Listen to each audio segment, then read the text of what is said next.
Tozongi awa na plateau na biso bolani nzembo ete photo yokana. Jeudi passé le 4 juillet tout ça qui émission mongo ya kitoko na papa Nkusu bozala ki belé bobenga ki téléphone nanga kutekanga maki téléphone ya antenne parce que botuna ki mituna ndenge na ndenge na suka bogangela ki biso bolobaki mais finalement bochaka su numéro te ndenge ni totudi mituna ya nolite bino bokei ya ngwana to bino azonga ki lobby kasi lobby boyebe que notre Congo ekendaki na fleuve Congo hotel et pas mokonza mboka azali koloba makambo etali kaniaka oto telemela kaniaka po ete mboka kene liboso azongaki yango na toloba ine kete yaka lelo po ete tosora na tina wana lo sala mboma to ebisi liboso na papa Nkusu mbote na yo mbote mingi ndeko impwa elongo pe na ndeko mboma pe bongo bandeko balandi baso na bisika biye bazwami tozana esengo pamba te tobengi yo pe ondimi oyanola na mbela na biso po ya ko yanola be mituna oyo bandeko batunaki na tina oyo etali boyokani ndenge ni tokoki kozala place moko biso ba congolais kimia ezala pe bokoko na biso totombola yango makanisi ndenge ni bakoko na biso bazali kosala po mboka ekende liboso totombola yango alors Salomon ozana mituna ngape na zana mituna awe tonde belé tokutuna papa Nkusu oyo ba téléspectateur baza epai na Congo ba yoka ba biyano papa Nkusu akupesa. Merci beaucoup ndeko René Mpwanengo pesi na maloba na kati ya etendo ike oya papa na biso oya RTNC poto ya mbali susu papa Nkusu mbote na bino balandi nyonso bobenga biso te kasi botinda mituna na bino na numero ezali wana po ete biso to komisa papa Nkusu banda ko ebele bazolanda biso die kisimba merci beaucoup za kolanda biso okomeli biso message mutuna eutina depuis Goma monsieur Malambo Vital na village ya Bouene alobi boy chaque fois tout le monde a mindele ba ko utiliser bande ko na biso congolais pour ba pesa ba mandoki ba ya ko bunza muto za na pouvoir na sima ba yibaka ba richesse na biso pour que ba on ba s'enrichir biso to za la pauvre. Jusqu'à quand tout ça la nuit pour que makambo wana esila ya mibale na pesa mituna mibale mbala moko enchaîné après na opesa koko yimpo apesa pe mituna ya mibale monsieur Kiamusoke mulolwa depuis Bukavu alobi auti na Mwanda avant na Bukavu na uta ki Mwanda na epitiso na mission de service na zongi Bukavu alobi ayoki na Mwanda bazo sala projet à port à non profonde.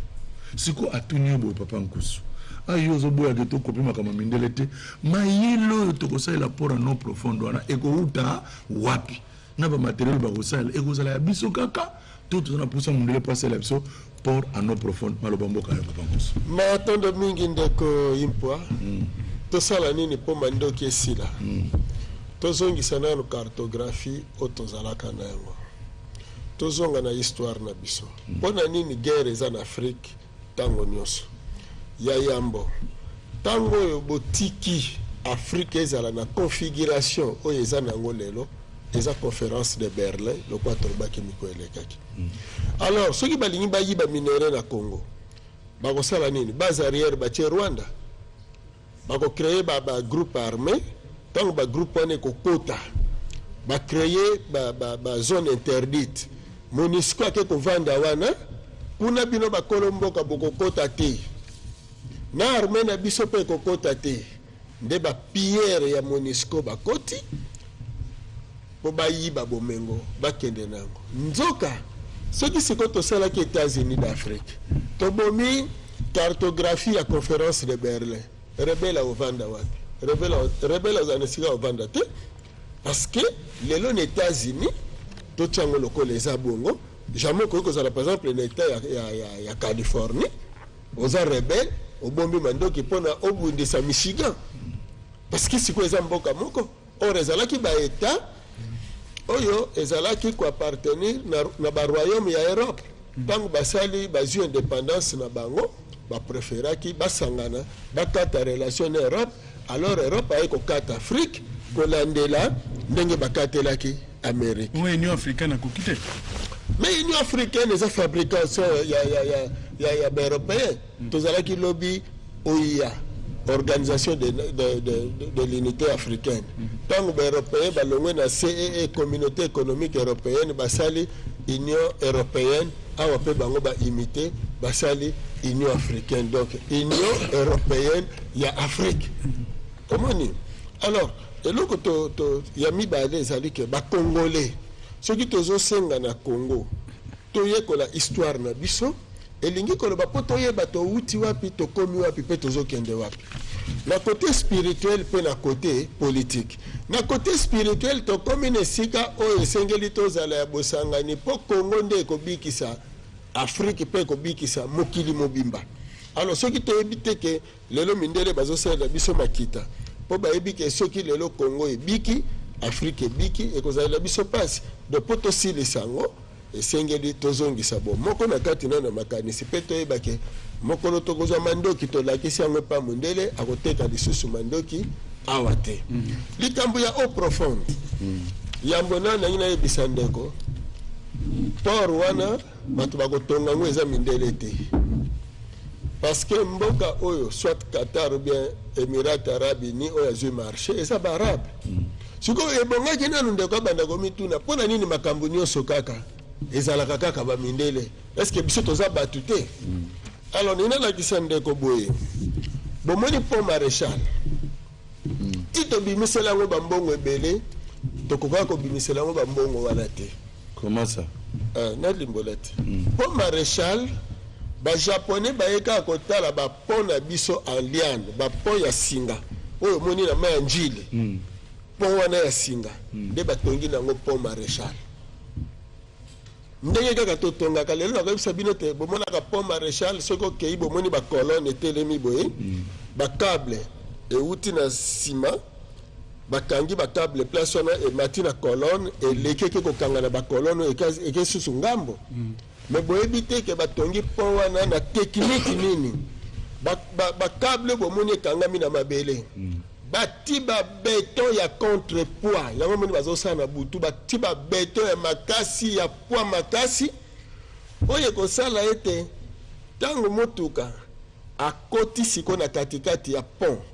bomoni esika cable ese lokola ekozala akolinga kitisa pont na nini na mai te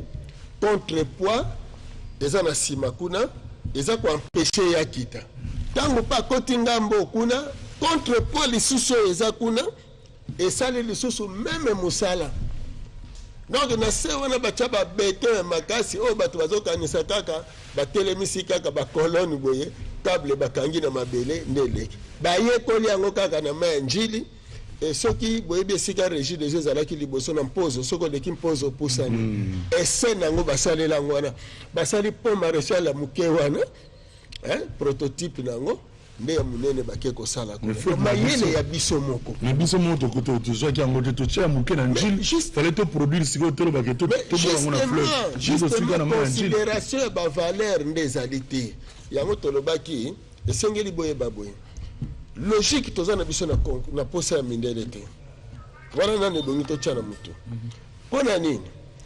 tozali na kapasité ya kotransforme baminere awa me mindele nde bazolinga te makambo wana esalema raison yango wana bozomona ntango nyonso mindele bazotya biso na baguerre bazotya biso na distraction bazotya biso na badésordre makambo oyo bomonaka ya bamasanga na jeunesse bakatholike ya helléniste bato basali yango juste lere basentir ke afrique ebandi kokende na côté indépendance congo ezolinga ekende na baindépendance nde basali bagroupe musical oyo bazotyela bango bayembaka kaka banzembo ya kimwasi na mobali ti bomoni bapapa wendo bayembaka mari lowisa solo ngai na yo donc basali bayembaki zamba oh zamba zela tata soki lelo zwa bamusicien na biso vandisa bango diske kaka nzambe na komitunaka tuna ndeko verkisi soki ateka diske moko to mibale na yango me bato bayoka yango ebele me basomba te donc batyeli bino masanga lelo bozomona bareseau oyo eyaki awa eye mpona esala nini communication lelo ekomi nini bazwi bagene o non bobanda kobina concours ya danse bobanda kobina tokopesa bino autant de mbongo bazomema jeunesse plus na bamabina plus na bamasanga plus na distraction ya kindumba plus na ba distraction ya théâtre ya losambo bokoka te koyamba badon inné omoni. Donc sans indépendance ya mabele na biso, sans indépendance politique et spirituelle, eza pasi pona bongo nde na transition mituna wana eza koya ya spirituel nde na transition toza obligé ya kokolaborer na orient mutuna ndeko atuni à partir ya bandundu monsieur Mafuta alobi eke malamu na oyo lobi union ya Afrique alobi mais ndenge nini tokoki kosala po ete Congo ezala bomoko mutu oyo azali par exemple na bandundu a considéré tete lokola naza moyanzi lokola naza modinga lokola naza boye bandundu eza kaka ya ngai mutu mususu aza mongo akoki kouta ne Équateur aye kofanda ezalaka mabele na ye eza mpe mabele na ye donc ke malamu na mutu oyo lobaki avant tokomana na état ya Afrique tokomana na baprovince na biso mutu azali awa a se sentir que na epai nyonso mpe nake na Congo central nazali moulu mais Congo central eza ya ngai bayambanga mpe kuna nazala na problème te. eloko ya liboso l'état alongola français lokola langue officielle yango nazopesa solution te. Ok. Nana sisi te balongola français lokola langue officielle bayekosa biso les 4 langues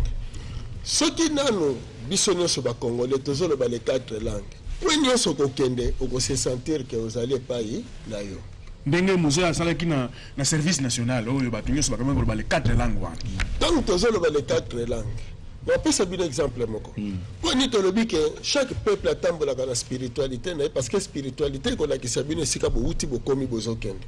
tokutani ya likambo moko touti mwanda tozoya na 2005 tozoya Kinshasa tokomi na nzela tokutani na mutuka bayombe euti na ezaki 2002 mutuka bayombe euti kozwa biloko na mayombe ezokende mwanda tokomi na nzela yoko ezaki muke biso toyaki na mutuka bandeko ya Kasai siko kobendana ekomi wana na kata kobendana wana lokola mindondo ya bundu dia Kongo ezalaki na mwanda siko bandeko wana balobi na bandeko ya Kasai d'ailleurs bino baluba bozoya kosilisa biloko na biso awa tokoboma bino esalaki sikoyo kobendana makasi baluba bamoni lokola Congo central ya bango te mais yaki na biso kaka likambo mokuse tobi bobozela nani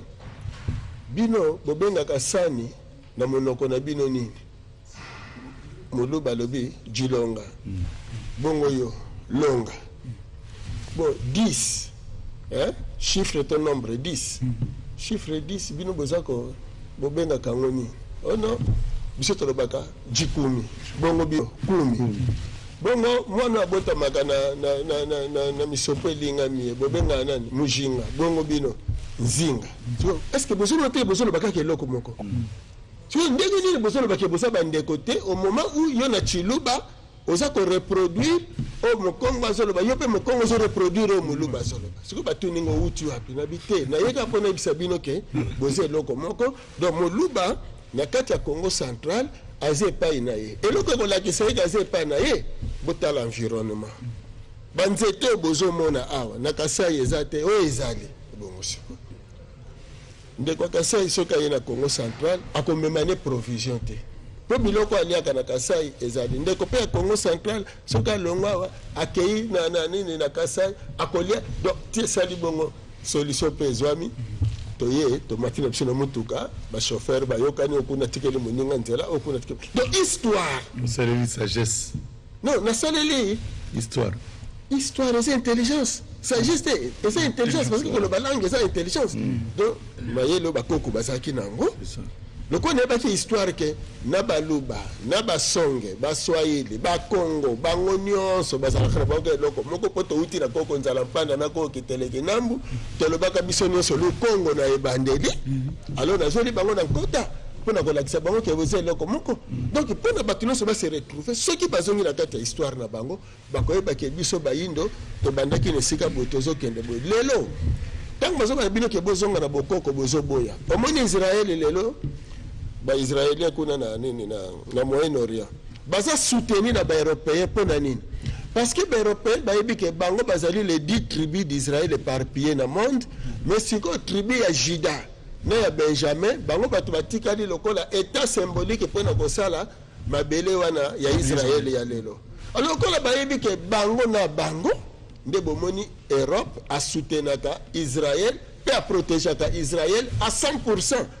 Na logique Israël azana eloko te. Mais biso siko par manque ya koyeba histoire na biso, oza kokende ko considérer cartographie, oh non, ceux qui bakaboli lelo 26 provinces, omoni batetela na baluba bakoyoka na lisusu te parce que babosani ke bazalaki lobika sai. Bumbu na selembao, ezalaki nyoso selembao. Sikozo mona ekomeno biso bana bumbu biso bana selembao. Bato ya lukaya na cataracte. Lelo bazali ko no biso na cataracte, biso na lukaya. Mais 1974 cataracte na lukaya. Ezalaki kaka bango nyonso cataracte. Ozomona. Donc problème ezali tellement mundela yena ba division ndenga kotisaka bakuluna na yawa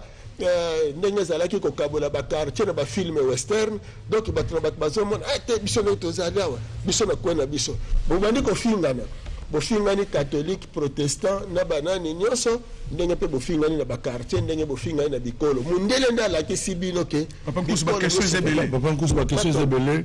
question mosusu euti na Kalemi ndeko moko komona ye matondo alobi na biso que Papa Nkusu nous dise qu'est-ce qu'il entend par l'indépendance spirituelle. Indépendance spirituelle.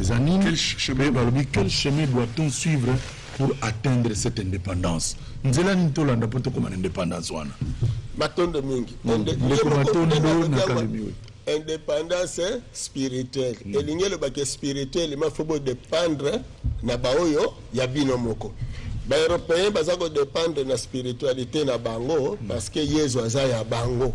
azaya Israël ya bango. Alors kuna bazako bele la milimo ya bango lokwa neti yo nengo zo bele la wana Salomon azaya yote risque au bala 1000 femmes ndenge Salomon abalaki au moment où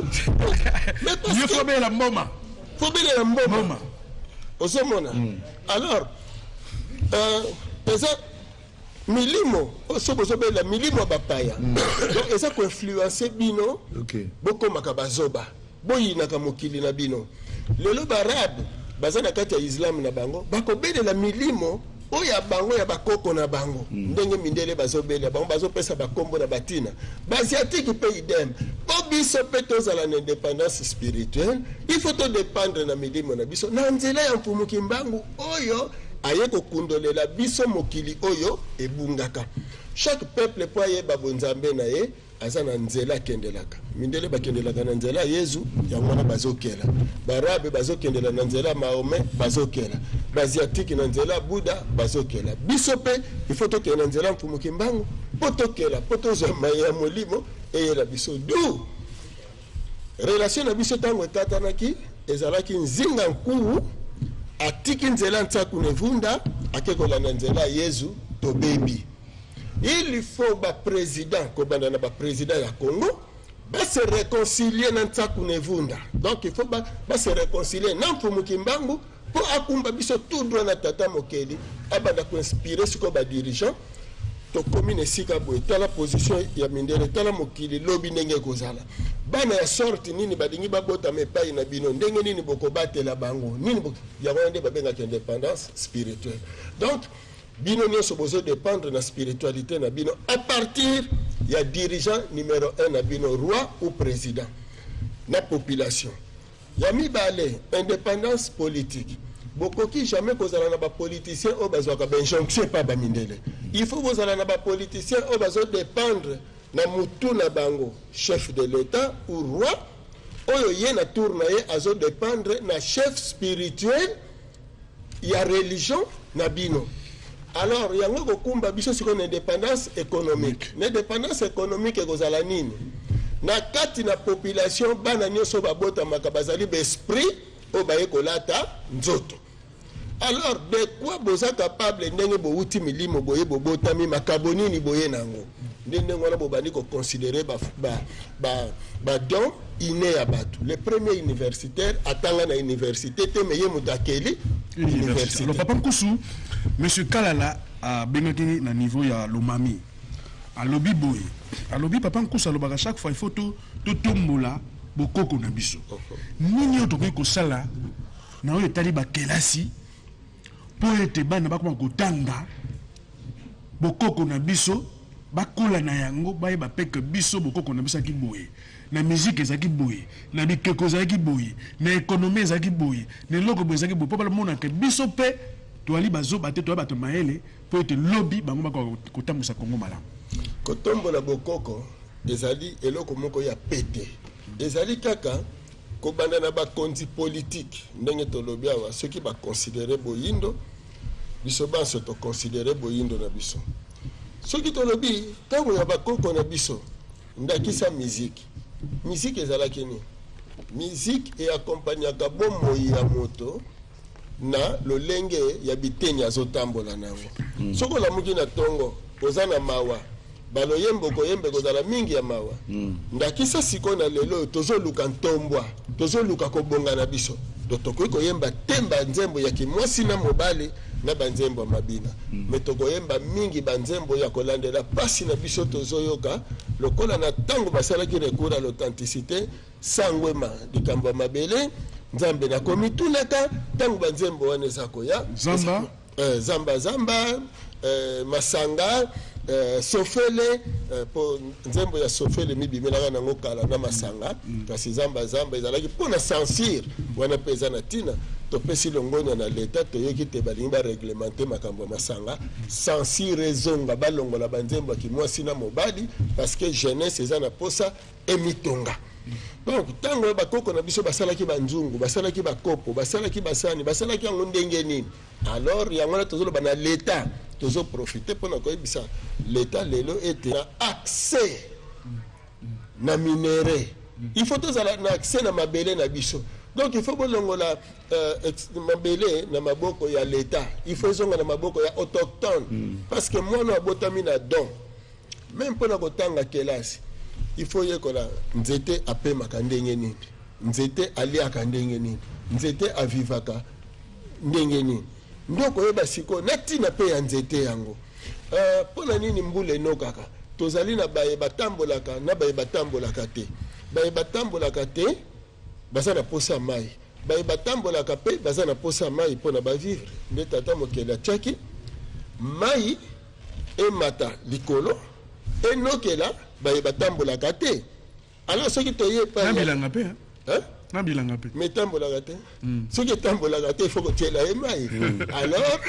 ntango nyonso bokolinga botonga mboka bokende kotonga yango pembeni ya mai ifo mai ezala donc nyonso wana kaka mobeko wana ya mai na mbula eketi na ye leta nini ozosala mboka nyonso ezanga bibale mbula enokelaka bango mpenza te donc esengeli bozala na bibale alors na kati ya mboka il faut bozala na baopérateur économique ya bino il faut bozala na bariche na bino il faut bozala na bato na bino oyo bayebi kofuta mpaku bayebi kofuta taxe bayebi kofuta biloko mpe bayebi kosala biloko mpona mboka ekende liboso donc exportation plus importation moins alors ntango bato baza kocontribue na leta na tour na ye leta sikoyo ntango ayambi mai donc elingi koloba ndenge azwi bataxe nyonso nsima nango ye mpe na tour na ye bandi kotala ndenge nini bakotala makambo ya mboka banzela baorphelin baveuve kosala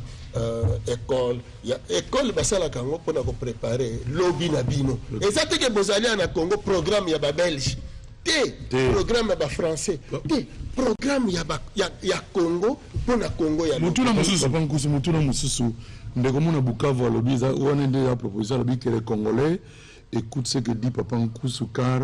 un jour tokolonga tosimana kaka na maboko na Bukavu. En tout cas Bukavu lelo bazolanda trop bazobenga depuis lobby depuis fois passé Bukavu comme un message tisiko bazokoma bazola bisoka mituna Papa Nkusu ayozolo baketo tika etolo mundele tout ça lelo tozotala na lisano etali ndembo bana na biso bazokena mikila poto bayekoli mwa mayele bala mundele azopesa ye badevelope banatala baza na mwa instinct mwa mayele moko même so boyo même ana Kinshasa so tokena centre kako eza na 20 mai ozomona na mwana azobeta bale na balabala tangelite na oya tangelo ngozo sentir différence ezali ozomona teke yoka pardon ozomona teke tango yozolo beloko ndengwana ezosala bien parce que banoyo parce que tozolobela ikama réconciliation bano pe baza na poto bazo beta pe bale baza na ba talent tout ça na posa pe ba ya awa ba beta pe bale na quatre réconciliation ndenge to lobina pasteur awa ko développer mboko na ba diaspora pour que ba santi maele na ba o baza awa na bango ba tangi na mikila poto ba santi maele to beti bale tito ke to zikup il faut la complexe d'infériorité ya nini susu tekana ibisabino monitina eloko zo boma bale na biso zo lula poto tozala na ba meilleur joueur ba muku na troué osomona ba papa saka hein nani Bren Mayama kimia izala papa na biso ni siko zana ndako kuna asaka acha ce qui n'a bossani était plus de 80 ou 90 bi na championnat moko hein histoire de betamité pa bana to beta ndembo ba joueur na biso ba ko beta na Sporting de Liège po bazala ba footer to po bazala ba meilleur hein basilisa na école ya mundele to basilisa la balle kaka awa to beti balle tito ko participer na coupe du monde ata joueur moko soit disant professionnel azalate bango nyoso baloko to gagner à titre que ni tété malchance oyo ba yibela ba mbongo batu bana wana mbele basale loko roi Pelé apola awa le msubo yebité to beta D1 na match liboso ya mibale to pesa ye 3D meilleur joueur du monde ndenga ba Messi mais lelo soki bozi Messi wana yawa ba joueur ya biso ba kozana terrain ko talaka ye bazo kumisa ye mena tango ba joueur ya biso expérience za nango modernité pe loko bozo moderniser football bankusu yo kazela eza liwa parce que tikana bisayo ba le beta maka boko kakola ngai te ba le beta maka na chance nazala joueur pona na ibisabino que ceux qui me connaissent chance na yote le para auto zangela si on a tout na bino na mutuno depuis 1974 tilelo nanu bozo ba meilleur entraîneur te nanu bozo ba meilleur joueur te mais le kozo sala bino loko bozo bosa na te bisaka bino butu moi été tango aussi longtemps pour régler tes problèmes ya 1974